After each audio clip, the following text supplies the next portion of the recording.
रुके। वृक्षों से आवाज आई कि किस बेटे के लिए रोते हो, वो तुम्हारा था ही नहीं। इसका जन्म तो संसार का कल्याण करने के लिए हुआ है।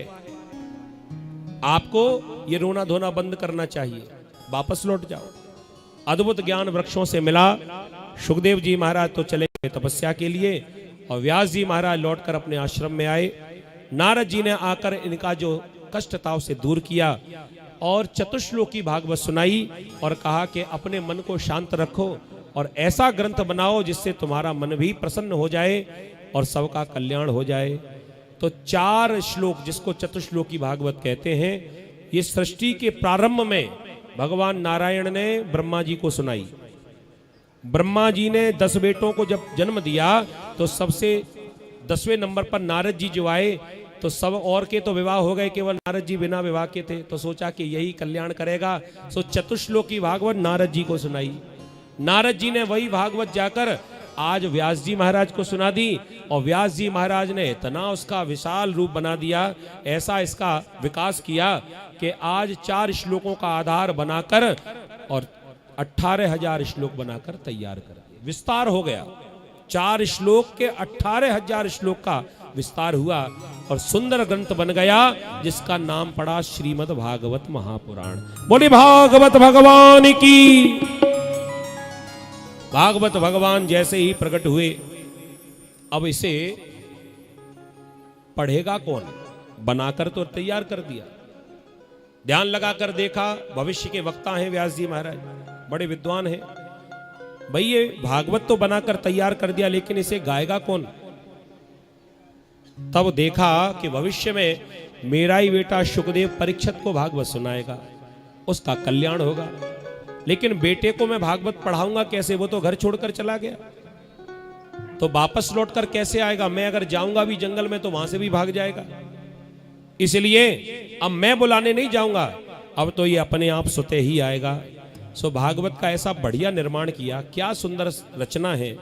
अपने एक चेला को बुलाया और चेला को भागवत का श्लोक रटाया और कह दिया कि जहां मेरा बेटा सुखदेव तपस्या कर रहा है उसके सामने जाकर तुम ये श्लोक गाना और ध्यान रखना एक ही गाना, और जैसे ही दूसरे के सुनने की इच्छा हो तो कहना कि चलो हमारे गुरुजी के पास 18,000 श्लोक बने हैं। तो कम से कम इस बहाने से घर से जो गया है वापस लौटकर आ जाएगा। चेले ने वो श्लोक तैयार किया, याद कर लिया और जंगल में जाकर सुखदेव जी को ढूंढ लिया और सुखदेव जी के सामने श्लोक गाना शुरू कर दिया। ध्यान रखना भाइयों, कथा तो हम लोग खूब सुनते हैं, लेकिन जब तक कथा में श्लोक न गाया जाए तब तक कथा की सुंदरता नहीं है। चाहे कितना बड़ा मंच लगा लो, चाहे कितना बड़ा पांडाल बना लो, चाहे कितनी वीआईपी व्यवस्था कर लो, लेकिन कथावाचक अगर श्लोक नहीं सुना रहा है तो समझ लो सब किया कराया बेकार।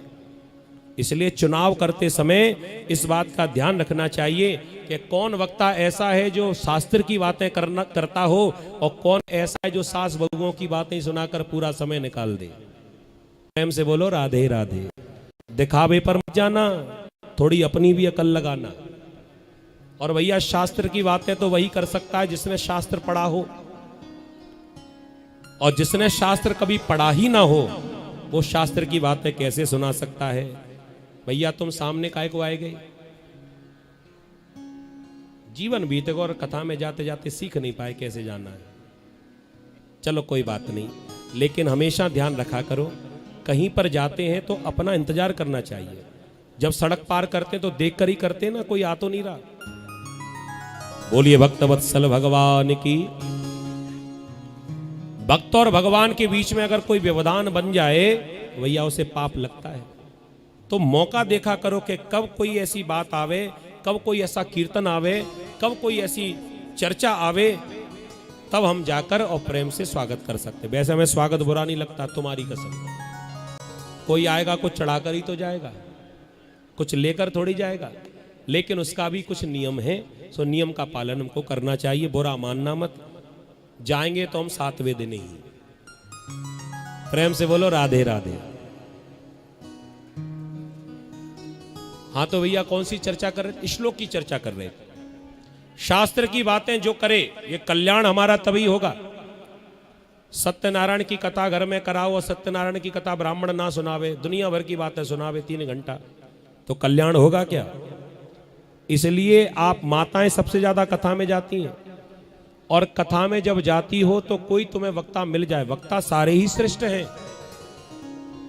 लेकिन कभी अवसर मिल जाए तो उनसे ये भी निवेदन करना कि भैया इधर उधर की बातें ना सुनाते हुए महाराज हमें तो प्रेम से कथा ही सुनाओ, क्योंकि इधर उधर की बातें कल्याण कभी नहीं करेंगी, कल्याण केवल भगवान की कथा ही करेगी। तो शास्त्र की बातें जो हो, अब दुनिया की जो बातें कथावाचक भी सुनाते रहते हैं वो बातें तो हम सब ही जानते हैं, क्या करना है क्या नहीं करना हम सब जानते हैं। हम जो नहीं जानते वो हमको बताना चाहिए, और जो नहीं जानते वो यहां पर रहस्य छुपा हुआ है। तो उस श्लोक को गुनगुनाने लगे शुकदेव जी के सामने, बड़ा सुंदर श्लोक गाया वेणु गीत का। वरहा पीडम नटवर बपु कर्णियो कर्णिकारम विप्रतवासः कनक कपिसं वैजयन्तीं च मालां रंध्राण वेणुरदर सुदया पूरयन् गोपवृन्दै वृंदारण्यम स्वपदरमणम प्राविशद गीत कीर्ति। भगवान बड़े सुंदर हैं, और जैसे इस श्लोक को सुना तो सुखदेव जी महाराज की आंखें खुली, ऐसा कौन है भैया? और जैसे ही एक श्लोक को गाया तो तुरंत सुखदेव जी ने कहा भैया बड़ी अच्छी बात कह रहे थे, बड़ा अच्छा गा रहे थे, थोड़ा सा और सुनाओ, इसके आगे का तो बताओ। गुरुजी की बात याद आ गई, चेले से कहा था एक ही सुनाना। ये था केवल सैंपल।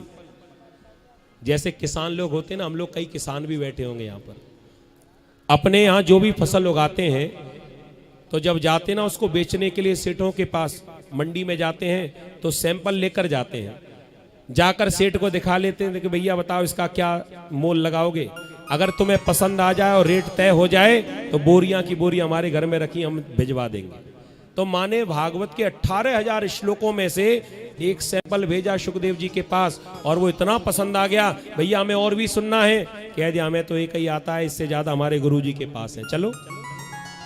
तो वही करना था, जिस घर को छोड़ कर गए हाथ पकड़कर सीधे उसी घर में ले जाकर खड़ा कर दिया, अपने पिताजी को प्रणाम किया, और 18,000 श्लोकों का ज्ञान अपने बेटे सुखदेव जी महाराज को व्यास जी ने दिया।